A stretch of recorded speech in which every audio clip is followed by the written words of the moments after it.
Eli, it's an absolute pleasure to meet the two of you. I have to say, I absolutely loved this film. Had so much fun. Great. I felt like a big child watching it. Great. To be off, was there a particular moment or scene you remember seeing as a kid that really scared you and stayed with you for the rest of your life so much that it traumatized you?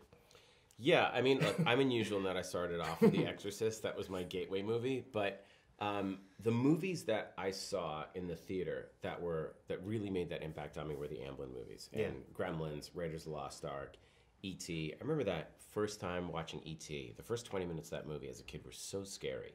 Before you know E.T. is friendly. And when he's coming out of the shed and the ball rolls out of the shed, that really freaked me out. But I'll never forget Poltergeist, where the guy's ripping his face off in the mirror. And the maggots in the meat. Oh, you remember that? The maggots in the meat was the gross, and the chicken, like the maggots was the grossest thing. And the clown in Poltergeist, I actually told Spielberg that I think the marketing for it started with the clown doll in Poltergeist, because that thing, like, nobody had ever done a terrifying clown doll. It's one of the scariest things. I know, and you would have seen less films, sister. Yeah, do you remember that? Yeah. I think the first. I don't know. I don't really know. Oh, but if you get a chance, Poltergeist, yeah, it'll traumatize you. So yeah. But you've seen Gremlins. You've seen a lot of Gremlins, yeah. Yeah. But is that part in Poltergeist with the little nose on the clown with his flashlight, and it gets on his nose and he Yeah. You know it better than I do. Yes, it is. I have to say, it was great that Spielberg just said, speaking of Amblin, he gave you the just go out and scare the hell out of people. It must mean a hell of a lot that he's seen it, and he seems like he genuinely loves it. Like, he loved it.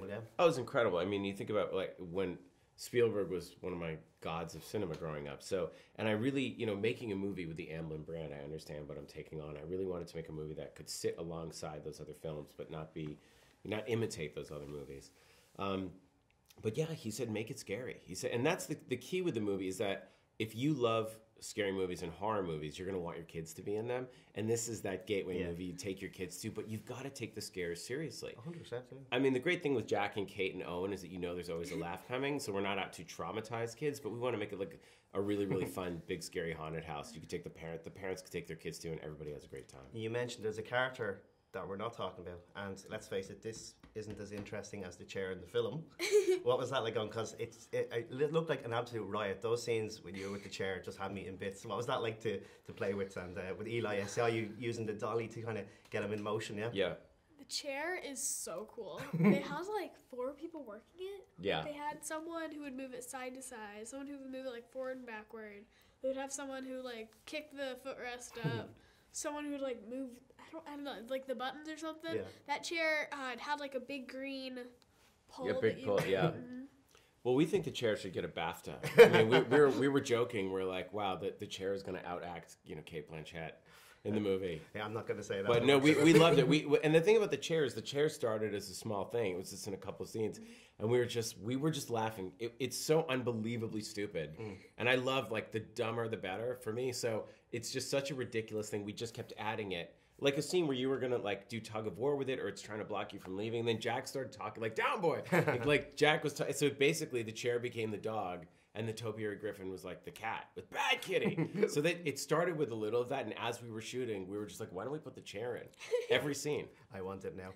I have to say, there's a lovely movie moment that I call like there's some great little moments, but the bit with the planets, you see it there. It kind of reminded me actually of the Amblin logo. That's when Elliot's and thing. It's a real special moment, and I was just like, oh, this is what should be on cinema. This is what it's for. What was it like to act in, and also to direct? Because that was a moment. It's just like, oh, this is great. Yeah.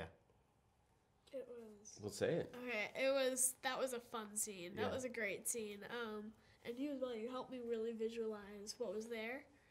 And I did not think it would have turned out that well. It was so cool. Well, there was a big discussion about that because that was, a lot of visual effects, and it's expensive, and it's just sort of, it's what we call a faith-based system that you just have to have faith that it's going to look great. And I go, don't worry, it's going to look great. It's going to look great. It's going to, but that to me was hugely important. And to the producers and writers, we're all like, this scene has to be in the movie. And there is a trick to acting when you're walking around and just kind of doing this, and you're excited, and it's got that sense of magic. And wonder, and the way we did the music by my composer, and Jack is just, it's a really, really sweet moment.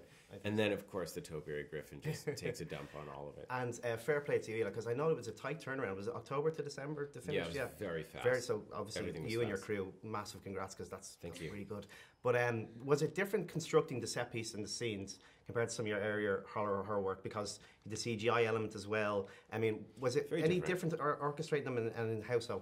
You know, when you're doing a horror scene, I've got the whole thing in my head, and I know sort of what, okay, the head rips off, the throat slices. I can storyboard it and list it out and talk about it. But when you're doing a sequence like the planet scene or the automaton attack, I'll draw it out in stick figures, then I'll have it with a storyboard artist, then we put it in what's called an animatic, and then we'll do renderings, and John Hutman, my production designer, we did concept art. We physically built everything. So we built all the automatons, we built the griffin, so it's all right there, so you could really photograph it in the light. But you really, for those sequences to look good, you have to plan them. And Louis Moran, my visual effects, he works with Denis Villeneuve, did Arrival, Sicario, and there's a lot of stuff in Sicario that you wouldn't know as visual effects because it looks so photoreal. And that was the trick with the movie, is that we didn't want it to go, we all wanted it to feel grounded in a way. It's like, I say it's like 2 streets over from reality. So a lot of that, you have to really plan it and do it, because the shots themselves are so expensive that you can't just go, we'll figure it out in editing.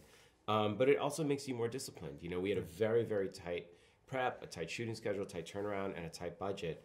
But I don't think the movie suffered because of it. It just makes you figure stuff out. Definitely not. And lads, from opening credits, I love the logo, by the way, to the final credits. Great. Perfect. The backwards old massive school congratulations. Retro stuff. Brought me back to my childhood. Oh, great. Well, thank you so much for your time. And I really wish you the best of luck. Thank you so much. Owen, you were great as well. Have a look around. You're perfectly safe. That's safe? As long as it's fed. Do you know what a warlock is, Lewis? A boy witch. I think they're a little more than boy witches. Are you saying that you're a warlock? Please teach me, please, please. Okay, have it your way. I can give you the right books, teach you the right spells, but that last 1%, that's up to you. I don't want the creepy little runt. Think I want him? Lucky shot.